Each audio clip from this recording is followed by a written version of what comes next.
আসসালামু আলাইকুম দর্শক, স্বাগত জানাচ্ছি সিটি পোস্টের ফেসবুক লাইভে। এই মুহূর্তে আমরা মিডিয়া আপনাদের সামনে থেকে মূলত যে খবরটি জানার জন্য ছিল যে গতকাল রাতে কক্সবাজারের উত্তরানাবাসিক এলাকার সামনে কিন্তু মোটরসাইকেল যুগে এসে দুই যুবনেতাকে লুপাতাড়ি গুলি চালিয়েছেন গতকাল রাত আনুমানিক 10টার দিকে এই ঘটনাটি ঘটে এবং যাদেরকে গুলি করা হয়েছে তারা হচ্ছেন লারপাড়া এলাকার মোহাম্মদ সাইফুল এবং মোহাম্মদ ফারুক এবং তারা একজন হচ্ছে হাসপাতালে চিকিৎসাধীন আছেন এবং আরেকজন কর্মসূচন হাসপাতালে চিকিৎসাধীন আছেন এবং আমরা যতটুকু জানতে পেরেছি তারা দুজনই যুবদলের রাজনীতির সাথে সক্রিয়ভাবে যুক্ত ছিলেন।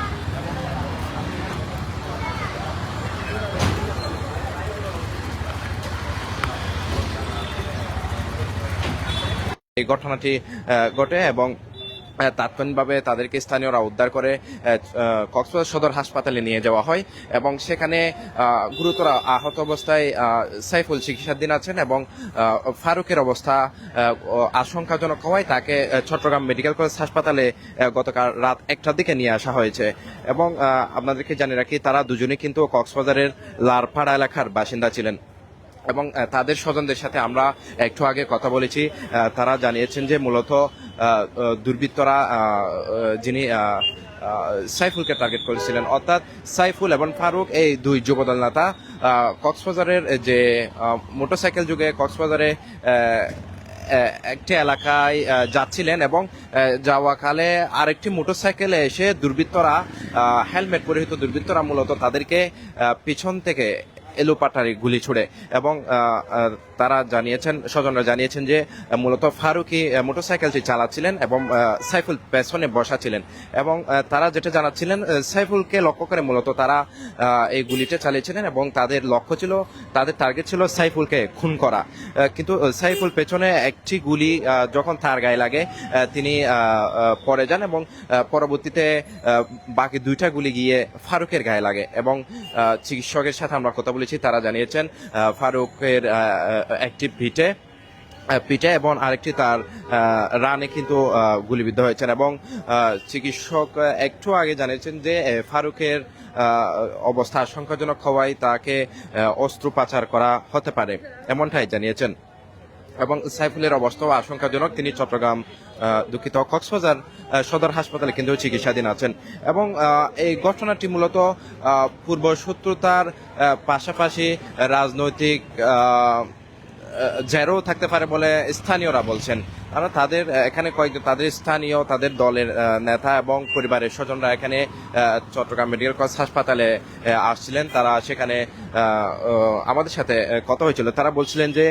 গত 2023 সালের জানুয়ারিতে কিন্তু ব্যাডমিন্টন খেলাকে কেন্দ্র করে সাইফুলের আরেক ভাই সাইদুল ও তার চাচাতো ভাই কায়সার হত্যাকাণ্ডের পর থেকে প্রতিপক্ষদের সঙ্গে এই বিরোধ তৈরি হয়, অর্থাৎ 23 সালে কিন্তু সাইফুলের ভাইকেও দুর্বৃত্তরা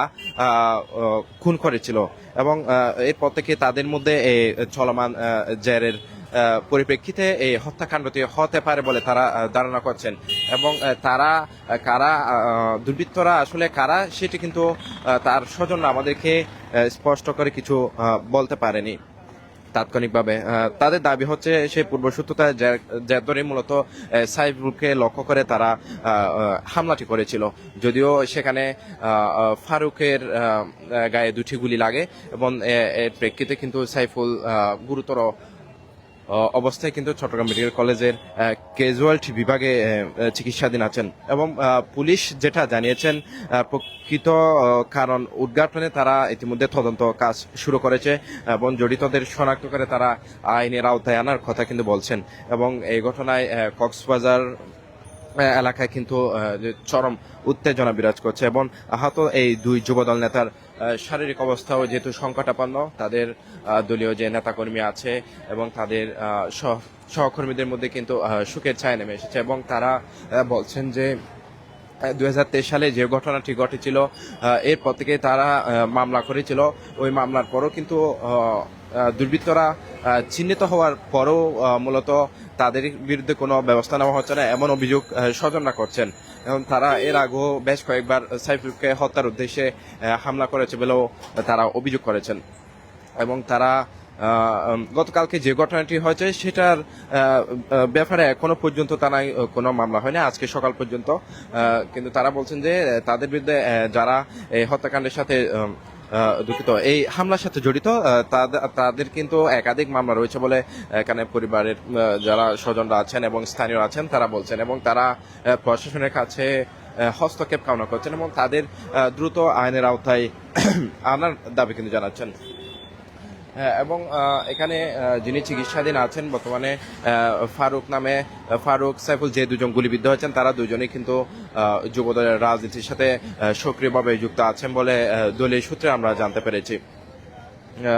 এবং এই ঘটনায় পূর্ব শত্রুতা জেরের পাশাপাশি রাজনৈতিক আধিপত্য বিস্তারের জেরও থাকতে পারে বলে স্থানীয়রা বলছেন। দর্শক, তাদের স্বজনরা এই মেডিকেল কলেজ হাসপাতালে আছেন এবং আমরা যতটুকু জানতে পেরেছি গতকাল রাতে মোটরসাইকেল যুগে তারা বাসায় ফিরছিলেন এবং দুর্বৃত্তরা পেছন থেকে এসে তারা হেলমেট পরিহিত ছিল, তাদেরকে লক্ষ্য করে গুলি চালায়। মূলত সাইফুলকে টার্গেট করে তারা গুলিটা চালিয়েছিল। সাইফুল পেছন থেকে যখন সরে যায় তখন দুটি গুলি কিন্তু ফারুকের গায়ে গিয়ে বিদ্ধ হয়, ফলে ফারুক কিন্তু গুরুতর আহত হয় এবং গতকাল রাতে এখানে নিয়ে আসা হয়েছে। কিছুক্ষণ আগে চিকিৎসক জানিয়েছেন তার